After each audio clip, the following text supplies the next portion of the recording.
você, telespectador da TV Câmara. Estamos começando mais um Ponto de Encontro. Hoje com a presença do vereador Maurílio Romano e também com o Dr. Paulo Finotti, presidente do SODERMA, Sociedade de Defesa Regional do Meio Ambiente. É importante a região metropolitana para a gente preservar o nosso meio ambiente, visto o problema da água aí. Exatamente, Luciano. Primeiramente, obrigado mais uma vez por nos receber no ponto de encontro da TV Câmara. Agradecer ao Paulo Finotti, que sempre participativo, não só nas questões ambientais do município e da região de Ribeirão Preto, do estado de São Paulo, mas sempre participativo com ideias, sugestões para a gente melhorar a qualidade de vida de todos os munícipes da nossa região, da nossa cidade. Então agradecer também ao Paulo, que sempre atendeu os convites, tanto meu quanto dessa casa, quanto de outras instituições da nossa cidade, da nossa região. Realmente falar de região metropolitana não é só falar de verbas, não é só falar de um planejamento integrado, não é só falar em educação, em saúde, em trânsito, transporte, em desenvolvimento regional. É também falar de meio ambiente. E nada melhor do que convidar, e hoje aqui com a gente, o Paulo Finotti, que sempre foi um grande defensor de medidas que possam melhorar o nosso meio ambiente e, consequentemente, melhorar a qualidade de vida da nossa população. Então, eu acho que hoje vai ser um bate-papo muito importante para todos os telespectadores da TV Câmara. Quero agradecer também a presença do Dr. Paulo Finotti, muito preocupado, um ambientalista muito preocupado com a situação que nós estamos atravessando. Se não fosse a preservação das nascentes de água em Extrema, a capital de São Paulo já não teria água há um certo tempo. O que fazer para a gente preservar as nossas nascentes em Ribeirão Preto e região? Em primeiro lugar, bom dia a todos.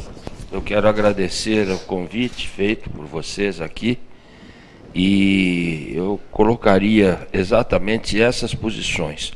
Por sinal, falando de nascentes, nós estamos junto à Secretaria Municipal de Meio Ambiente, aqui de Ribeirão Preto, desenvolvendo um projeto piloto, projeto esse que vai escolher uma nascente em zona urbana de Ribeirão Preto, de tal maneira que ela seja cercada, cercada de uma maneira virtual, vamos assim dizer. E a partir desse momento fazer uma análise de tudo que acontece lá, desde a fauna até o tipo de plantas, temperatura média, umidade relativa do ar e analisar a qualidade físico-química da água. Com isso, e biológica também. Com isso, nós poderemos ter parâmetros para desenvolver um trabalho maior em termos das nascentes como um todo de Ribeirão Preto.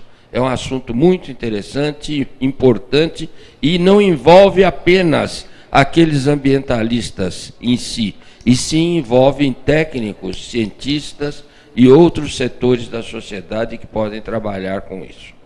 Nós estamos sofrendo, sem dúvida alguma, vereador, um problema muito sério. As nossas represas estão secando. Os nossos rios estão abaixando. Sim. E pouco se faz.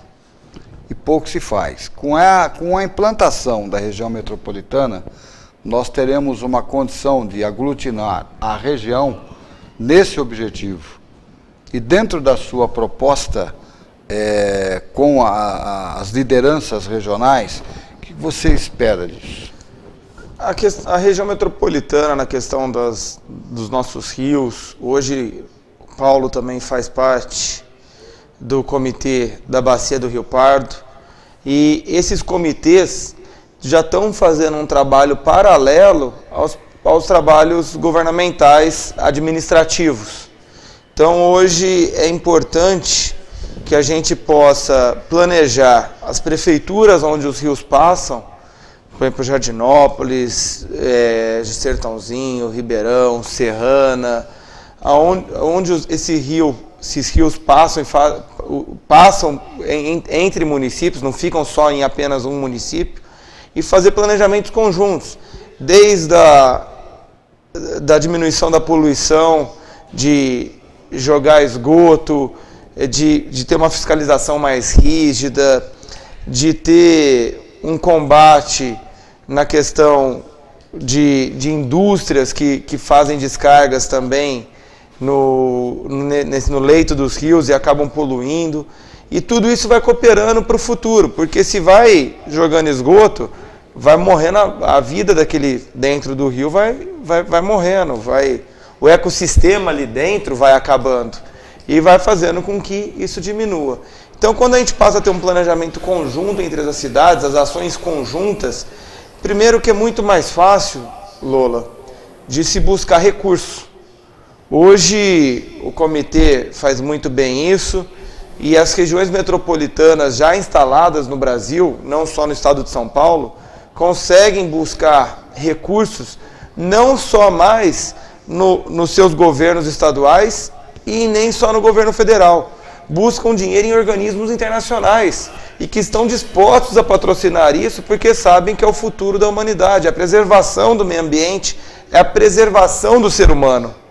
Então, fica muito mais fácil de se conseguir recursos para se fazer ações concretas, tirar os projetos dos papéis e fazer com que esses projetos possam ser revertidos amanhã em benefício de toda uma sociedade e, lógico, em benefício do meio ambiente também. Um assunto muito extenso.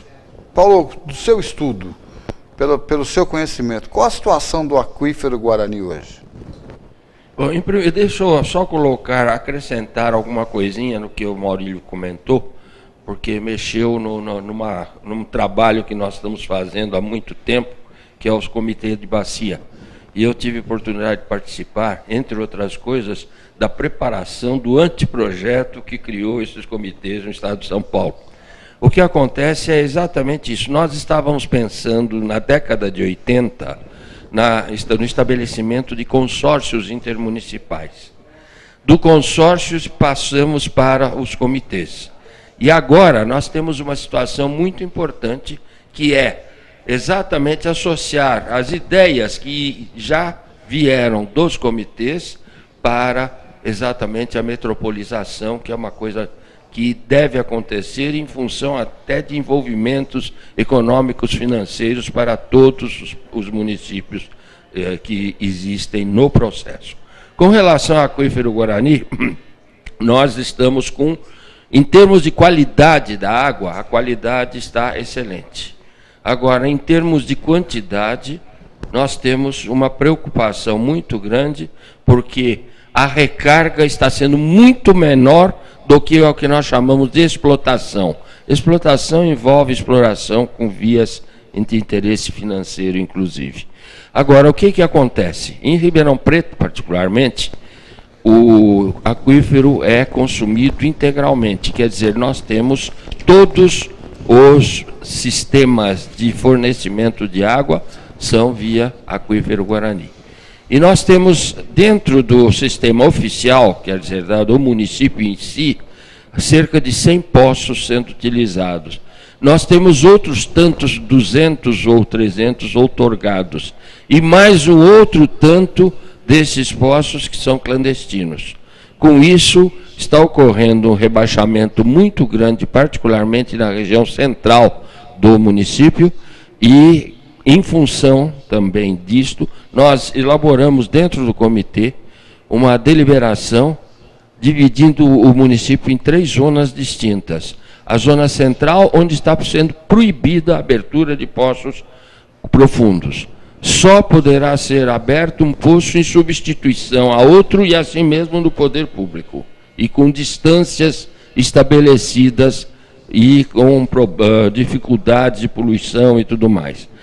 Da zona central até o anel viário, apenas também o poder público poderá perfurar poços, mas a essas alturas, esses poços também devem ter distâncias estabelecidas e em situação de necessidade. E após o anel viário, desde que outorgados pelo sistema, nós poderemos ter outros poços sendo abertos pela iniciativa privada.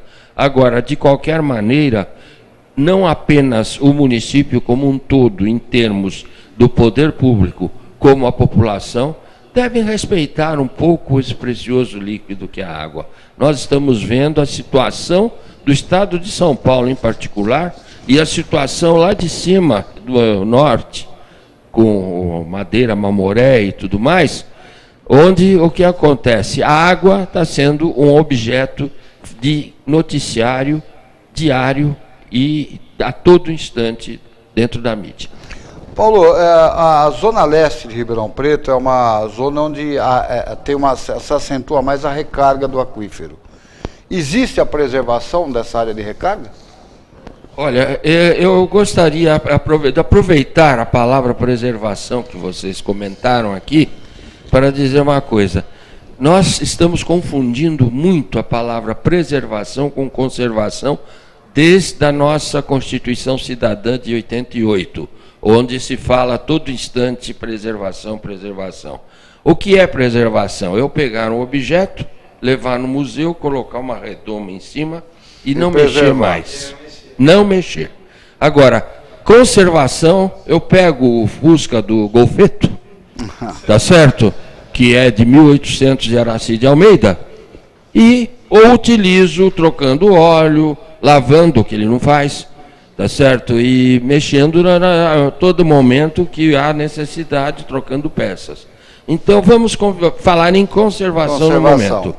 Zona Leste é uma área de recarga do aquífero Guarani situada em Ribeirão Preto. Existem outras em outros municípios, mas particularmente nos preocupa e nos interessa a Zona Leste. Nós estamos fazendo um trabalho muito grande para resolver o problema desta Zona Leste, porque a ganância particularmente, está fazendo com que ela seja degradada sob o ponto de vista de meio ambiente, particularmente no setor hídrico. Exemplo, lançamento de dejetos, eu não vou falar esgoto simplesmente, mas dejetos de um modo geral, que vão acabar caindo nos setores que são a Lagoa do Saibro e outros. Segundo lugar, impermeabilização do solo. Terceiro lugar, redução de mata ciliar. São 3 tópicos extremamente importantes que nós temos que nos preocupar e fazer uma análise completa disso. Já aconteceu essa análise em 2008, 2009, 2010, desenvolvida, inclusive, formou até uma espécie de uma apostila para que esse assunto fosse levado à transformação de uma lei.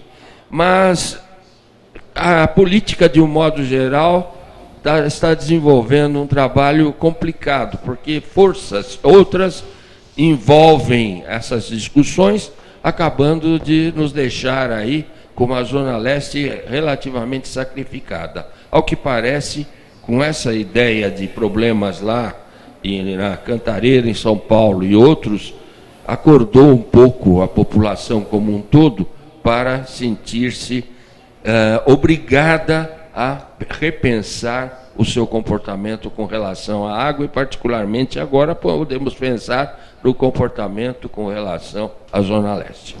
Até, Lula, o Paulo participou com a gente aqui na Câmara já de algumas comissões de estudos que nós temos referente à água, captação de água. O ano passado foi muito falado em questão de tentar-se uma usina de captação de água do Rio Pardo para levar o abastecimento e fazer, num primeiro momento, uma captação mista em Ribeirão Preto para preservar também o aquífero, porque hoje toda a captação de água do município de Ribeirão Preto, ela é feita através do aquífero Guarani, através de poços artesianos.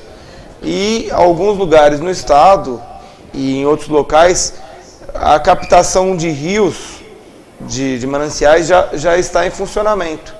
E aqui a gente estava trabalhando com a ideia, o DAERP tinha protocolado um pré-estudo no Ministério das Cidades em Brasília, nós acompanhamos, tentamos fazer o trabalho político, mas devido a ser um pré-estudo e não um estudo executivo, um projeto executivo já cabível de uma licitação, esse projeto foi descartado no Ministério das Cidades, falando que não poderia ser aprovado naquele momento porque faltavam muitos dados.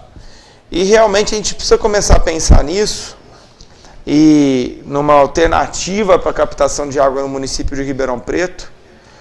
Tem estudos, o Paulo até citou na época, eu não lembro, estudos que já mostram que a água do Rio Pardo em 70% já é totalmente limpa. Então tem vários dados que foram falados, até trazidos na comissão pelo próprio Paulo Finotti, pelo Comitê da Bacia, que ele também é vice-presidente hoje, e foi nos passados para que a gente pudesse defender e dar coro nesse projeto. E com a região metropolitana, esse projeto não precisaria ser apenas do município de Ribeirão Preto. Hoje nós sabemos que Jardinópolis também tem uma captação de água precária, nós sabemos que Brodowski tem uma captação de água precária, nós sabemos que Sertãozinho, e daria-se às vezes para se fazer uma usina ou um projeto já inicial para atender Ribeirão Preto, mas com plantas expansíveis futuras, para também que fosse levada para esses outros municípios, para também preservar o nosso aquífero, que esses municípios também se utilizam da água do aquífero Guarani. E hoje, aí mais fala, mas Maurílio, não teria problema do leito do rio baixar muito com uma usina de captação de água? Foi feito estudos por um professor, agora não me recordo o nome, acho que de São Carlos, e o próprio comitê tem esses dados também, que daria para se fazer uma usina de captação de água para abastecer Ribeirão inteira, sem tirar dos poços artesianos, e que não afetaria em nada o nível hoje do leito do Rio Pardo. Então são medidas como essas que ajudam a preservar de um outro lado e que trazem benefício para toda uma sociedade. Então acho que isso também é importante deixar aqui, que a gente também já vem pensando e a gente tem que planejar para daqui a 20, 30, 40 anos já começar a plantar sementinha, continuar regando para a árvore crescer e depois trazer os frutos para a gente poder colher. O projeto seria semelhante ao que acontece na capital, com a represa Billings e Guarapiranga, que abastece parte da capital e as cidades do entorno, e também do sistema Cantareira, mais ou menos isso? Teoricamente, em primeiro lugar, vamos falar um pouco a respeito do Rio Pardo em si. O Rio Pardo, ele atualmente, dentro do nosso comitê, o nosso comitê congrega 23 municípios, começa aqui na divisa de Minas com o Rio Pardo e chega até perto de Barretos. Aí é outro comitê que é o chamado Baixo Pardo. Pois bem, o nosso município, o nosso comitê, ele hoje tem apenas 3 municípios que estão ainda com problema de lançamento de esgoto. É o município de São José do Rio Pardo, a Montante, o município de Serrana, a Montante, e Jardinópolis, a Jusante. O que acontece é o seguinte, o município de Jardinópolis já tem convênio com o governo do estado e está providenciando a estação de tratamento de esgotos. O município de Serrana parece que já também resolveu esse problema junto ao governo do estado. Cravinhos, que tinha problema, já construiu a sua estação de tratamento. Então, a qualidade da água do Rio Pardo está sendo satisfatória para ser transformada em água potável após o tratamento. O DAERP já providenciou, inclusive, estudos para uma localização dessa estação, para a captação da água e elaborar a própria estação de tratamento. Só que o processo é relativamente caro, porque veja que o Rio Pardo está em uma distância razoável de Ribeirão Preto e, no caso da estação ser utilizada para os municípios vicinais, que estão quase conurbados, diga-se de passagem, com Ribeirão, o que acontece? Nós teríamos que utilizar redes de distribuição muito grandes. Então, é um assunto que talvez interesse inicialmente um projeto inicial com direito à expansão. Esta é possibilidade do chamado planejamento, quer dizer, o projeto inicial vai permitir diversas expansões. Para um futuro, nós termos a possibilidade de melhorar todo o processo de captação, qualidade e quantidade de água. E o que ocorre? Inicialmente, poderia ser utilizado para as regiões próximas ao Rio Pardo, que nós temos uma série de bairros aí que podem ser gratificados com essa viabilidade, na medida em que são exatamente os bairros onde há uma frequência muito grande de falta de água. Então essa é uma posição interessante. E aí que começa praticamente Mas a nós temos metropolização. área em Ribeirão Preto para reservatório dessa água? Temos. Temos. Junto com o processo, com a usina de captação, também teriam áreas para reservatórios, né? Seriam construídos. Porque o próprio processo. Não, reservatórios mesmo. Não, o próprio processo de resolver a qualidade da água, o tratamento de água, envolve extensões grandes, porque são lagoas de tratamento. Sim. Quer dizer, então, isso porque é um processo complicado. Envolve a captação, depois a flotação para eliminação de partículas sólidas, de filtração inicial e uma série de processos até a colocação de cloro e posteriormente de flúor para a distribuição à população. Então seria uma área gigantesca, né? Uma área Uma área grande. Agora, mas tem disponível já, inclusive, como o Paulo já adiantou, até num estudo já do DAERP, com já foi feito. uma parceria com uma universidade de Ribeirão, se eu não me engano, com a própria UNAEP de pesquisas, que já faz uns 3, 4 anos que eles coletam água dessa região que se imagina fazer essa usina, já mensalmente para fazer a análise da qualidade da água. E agora o DAE, dentro da diretoria aqui em Ribeirão Preto, está fazendo um trabalho que vai levantar em tempo real, desde os radares de Bauru e companhia, mostrando as chuvas que vêm, até a quantidade de chuva que está caindo em milímetros, e uma régua também analisando a vazão do Rio Pardo, em tudo isso em tempo real. Paulo, faz muito tempo que a gente ouve falar que a mesma quantidade que o DAERP explora, retira a água do aquífero e desperdiça no mesmo tanto. Não valeria um investimento maciço no DAERP para a troca da rede, para evitar esse desperdício de água? Eu sou suspeito porque eu vivo puxando a orelha do DAERP. O que acontece é o seguinte: na realidade a rede é velha, Antiga, causa sérios problemas. Mas existe um outro aspecto. O aspecto que eu comento é o problema da reservação. Pelo seguinte, as bombas do DAERP funcionam 24 horas por dia. Quando chega a madrugada ou à noite, a demanda cai, mas a pressão da bomba não. Então ela lança a água com a mesma pressão que estava lançando durante o dia. Claro. Conclusão: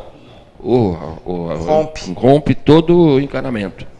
Então, se nós tivermos uma reservação, e isso envolve dinheiro, porque tem que fazer em vários locais da cidade, o que acontece? A bomba enche o reservatório. Quando atinge o limite superior, ela para de funcionar.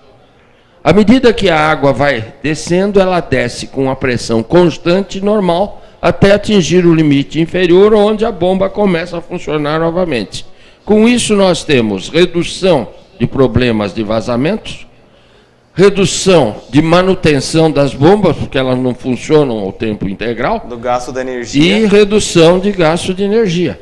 Quer dizer, agora, é problemático. Eu vivo falando, nós precisamos, dentro da DAERP, termos um choque de gestão, porque a partir desse momento nós temos a condição de desenvolver trabalhos. Até, se for o caso, e eu não estou com isso incriminando os diretores do DAERP, coisa parecida, é que essa coisa vem vindo de muitos anos. O DAERP vem sendo praticamente dilapidado do seu desenvolvimento há muito tempo. Então, o que acontece? Se for necessário, é possível até que aconteça o posicionamento para uma auditoria externa e independente no DAERP. Vereador, posicionamento claro sobre as nascentes em Ribeirão Preto. O senhor tem esse estudo sobre as nascentes? Quantas nascentes nós temos em Ribeirão Preto? Existe esse estudo pelo comitê, não? Não, o comitê não, porque o comitê não trabalha só de Ribeirão Preto. Mas a Secretaria de Meio Ambiente Municipal está levantando, porque houve um estudo, mas ao que parece, o programa que foi desenvolvido para esse estudo é um programa muito complexo e nós estamos entrando em contato com o Alcoderp para destrinchar o material obtido. E eu estou, inclusive, aguardando isso, porque os estudos anteriores, eu tenho até no meu computador, são coisa da década de 80, 70, Nossa. E aquilo já não tem mais valor. Não poderíamos ter alguma coisa em nível municipal de proteção das nascentes, incriminando as pessoas que não cuidam, principalmente em áreas que estejam? Acho que hoje já tem a própria lei federal, o Código do Meio Ambiente já tem alguma punição já estabelecida, eu não sei agora de cor. Lei de crimes ambientais. Lei de crimes ambientais. E a lei de crimes ambientais é interessante, porque ela estabelece que qualquer pessoa tem a possibilidade de fazer a denúncia. O problema é que não se faz. É o caso dos poços clandestinos. Nós participamos de umas reuniões, e o Paulo participou também, o vereador Capela, o vereador Genivaldo, com a prefeita, com o pessoal do DAERP, e foi comentado para a gente que às vezes poços clandestinos, as pessoas põem até galinheiro em cima para tampar o poço, para as pessoas não saberem que tem um poço funcionando ali e está abastecendo a sua área, a sua chácara, seu sítio, e colocam até galinheiro como meio de... Mas a tecnologia não tem como detectar isso? Em 2 fins de semana eu monto um poço artesiano. Em 2 fins de semana. Chego, perfuro, ajusto, arrumo e PT saudações. Então o que acontece? Aí é uma questão... Não tem como fiscalizar. É só através de denúncia que consegue se chegar. Mas eu volto a falar uma coisa importante, eu falei em choque de gestão. Vejam bem, nossa estação de tratamento de esgotos aqui de Ribeirão Preto, ela é paga em função da água, do esgoto que entra. Uhum. Se eu pegar e analisar a água que é cobrada pelo DAERP, a diferença está no esgoto. Aí é começar a localizar setorialmente de onde vem essa diferença. E a partir daí... Dá para tentar fazer uma comparação entre os dados do DAERP... Tem certas coisas que eu começo... você começa a raciocinar. Por exemplo, se você detecta via satélite as plantações de drogas para você combater no mundo, usa tecnologia... Por que não usar tecnologia para detectar um poço clandestino? É que a coisa é subterrânea e é um poço. Um poço, às vezes, tem 40 centímetros de diâmetro. Entendeu? E está dentro de um sistema urbano. Pode ser confundido com uma coluna. Então, é isso que é a dificuldade. Pode se usar, como eu disse, que já foi pego assim... com galinheiro em cima tentando tampar, um vizinho denunciou, o proprietário foi autuado. Infelizmente, acaba acontecendo e só vamos conseguir erradicar o número de poços clandestinos na hora que fizer uma gestão, como o Paulo falou, comparando a questão de consumo de esgoto e consumo de água, e também através das denúncias que são preservadas as pessoas que fazem as denúncias. Com certeza. É uma situação, isso que nós temos que pensar seriamente, porque eu sempre comento uma coisa interessante. Eu falo sempre que Deus perdoa sempre. O homem às vezes, a natureza nunca. Nós temos que aprender a respeitá-la. E uma das coisas mais nobres que a natureza nos fornece é a nossa H2O. É verdade. Quero agradecer a presença do Dr. Paulo Pinotti, quero agradecer a presença do vereador Maurílio Romano. Um forte abraço a você, telespectador da TV Câmara. Até o próximo Ponto de Encontro, se Deus quiser.